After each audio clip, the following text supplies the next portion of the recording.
Hello అందరికీ welcome to VK talks. ఇవాళ నేను టిఫిన్లోకి అయితే డోక్లా ప్రిపేర్ చేసిన చాలా బాగా వచ్చింది. ఎలా చేయాలో చూపిస్తాను చూడండి.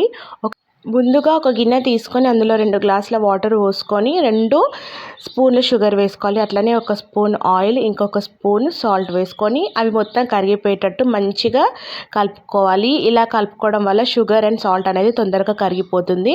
నెక్స్ట్ 1 గ్లాసున్నర పిండిని తీసుకుంటున్నా, శనగపిండిని. ఆ పిండిలో మనం ఫస్ట్ కలుపుకున్న వాటర్ కొంచెం కొంచెం వేసి బజ్జి పిండి లాగా అయితే కలుపుకొని పక్కన పెట్టుకోవాలి ఒక 15 నిమిషాల వరకు.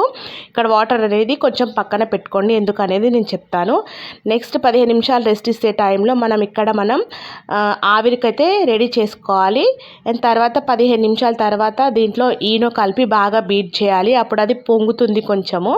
ఇలా పొంగిన తర్వాత ఒక చిన్న ప్లేట్ కానీ లోతుగా ఉన్న పాత్ర కానీ ఏదైనా తీసుకొని దానికి ఆయిల్ అప్లై చేసి మనం స్టార్టింగ్లో చేసుకున్న బ్యాటర్ని అయితే వేసుకొని మంచిగా స్ప్రెడ్ చేయాలి.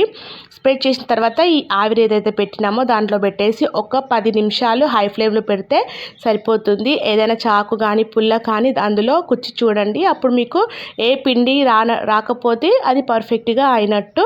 ఇప్పుడు మన డోక్లా అనేది రెడీ అయిపోయింది. ఇది మనకు కావాల్సిన షేప్లో అయితే కట్ చేసుకోండి. ఇలా కట్ చేసుకున్న తర్వాత దీంట్లోకి పోపు అయితే రెడీ చేసుకోవాలి. అందుకోసం అయితే ప్యాన్ తీసుకొని ఆయిల్ వేసుకొని ఆవాలు వేసుకోవాలి. అట్లానే పచ్చిమిర్చి ఇంకా కరివేపాకు వేసుకొని మనం ఫస్ట్ పెట్టుకున్న వాటర్ అయితే పోసుకొని బాగా మరిగిన తర్వాత ఈ డోక్లా పైన వేసుకోవాలి. ఒక 5 నిమిషాలు అలాగే ఉంచి తింటే డోక్లా అనేది రెడీ. చాలా టేస్టీగా ఉంటుంది. మీరు కూడా ట్రై చేయండి.